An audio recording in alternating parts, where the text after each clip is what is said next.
Phone பார்க்கறோம் பார்த்திருக்கீங்களா? நமக்கே தெரியாத 2-3 மணி நேரம் நம்ம டைம் போன்ல இருந்திருப்போம். கொஞ்சம் கூட டைம் பாஸ் ஆகுறதே தெரியாது. எப்படிடா 8 மணிக்கு எடுத்த போன் இப்ப டைம் பார்த்தா 11 மணி. டைம் அப்படி போகுது போன்ல. ஆனா பிசாசு அதுக்கெல்லாம் நமக்கு ஒரு உற்சாகத்தை கொடுக்காத. நான் பைபிளை திறந்தீங்கன்னா ஒரு தூக்கம், களைப்பு, சோர்வு, தலை சுத்துது. அப்பதான் ஏதாவது ஒரு 2 பிஸ்கெட் சாப்பிடலாமான்னு தோணுது. அப்பதான் கொஞ்சம் தண்ணி குடிக்கலாமான்னு தோணுது. அப்பதான் கிச்சன்ல போய் ஏதாவது மீந்தது ஏதாவது இருக்குதான்னு பார்க்க தோணுது.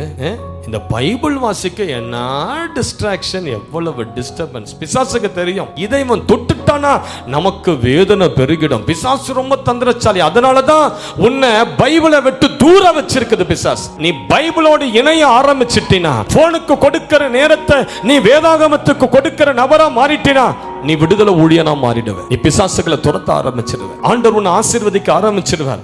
உன் வீட்டுக்குள்ளதுக்கு பிறகு மந்திரம் செய்வன செயல்பட முடியாது. ஏன்? நீ வசனத்தை வாசித்து வாசித்து வாசித்து உன் வீடு முழுவதும் தேவனுடைய வார்த்தையினால நீ நிரப்பி வைத்திருக்கிறதுனால அந்தகார சக்திகளுக்கு உன் வீட்டுக்குள் நுழைய அதிகாரம் கிடைக்காது. பிசாசுக்கு தெரியும் இந்த ஒவ்வொரு வசனத்திலும் ஒரு அபிஷேகம் இருக்குது, ஒரு அக்கினி இருக்குது. இந்த அக்கினி இந்த நபருக்குள்ள இறங்கிட்டா இந்த அக்கினியை கொண்டு இவன் நம்மளை அழிச்சிருவா. அந்த மந்திர கயிறு கட்டு இந்த அக்கினியினால எரிஞ்சிரும். அந்த தகுடு இந்த அக்கினியினால அது உருகிடும். பிசாசுக்கு ரொம்ப நல்லா தெரியும் இந்த வசனத்துல ஒரு அக்கினி இருக்கிறது என்பது. ஒவ்வொரு வசனமும் ஒரு மருந்து எடுத்து போடுவாயில.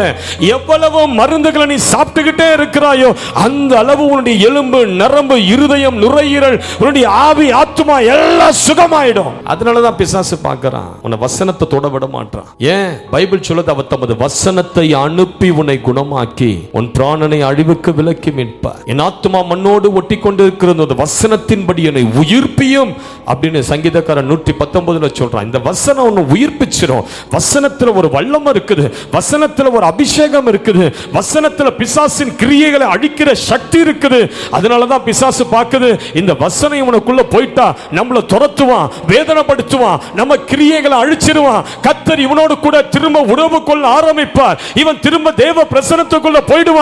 அதனால இவன் வாழ்க்கையில் அந்த பைபிள் மூடப்பட்டே இருக்கணும். பைபிள் கையில தான் இருக்குது, ஆனா அது மூடப்பட்டு இருக்குது. பைபிளும் வீட்டில தான் இருக்குது, ஆனா அது மூடப்பட்டு இருக்குது. இன்னைக்கு இந்த இடத்துல ஒரு தீர்மானம் எடுப்பீங்கன்னா, இன்னையிலிருந்து ஆண்டவரே பைபிள் பைத்தியக்காரனா நீ மாறணும். உன்னை பார்த்து எல்லாரும் சொல்லணும், இது ஒரு பைபிள் பைத்தியம்னு சொல்லணும். அந்த அளவு பஸ்லயும், ட்ரெயின்லயும், ஷேர் ஆட்டோலயும், உன் வீட்டிலையும், கடைக்கு போகும்போது, ஃபங்க்ஷனுக்கு போகும்போது இந்த பைபிளை தூக்கி கொண்டு போய் படித்து படித்து படித்து படித்து அதில் உள்ள வாக்கு தத்தங்களால் மனப்பாடம் செய்து உன் இருதயம், சிந்தை, ஆவி முழுவதும் தேவனுடைய வசனத்தால் நிரப்பிப்பார். நீ ஆசீர்வாதமாய் மாறும்.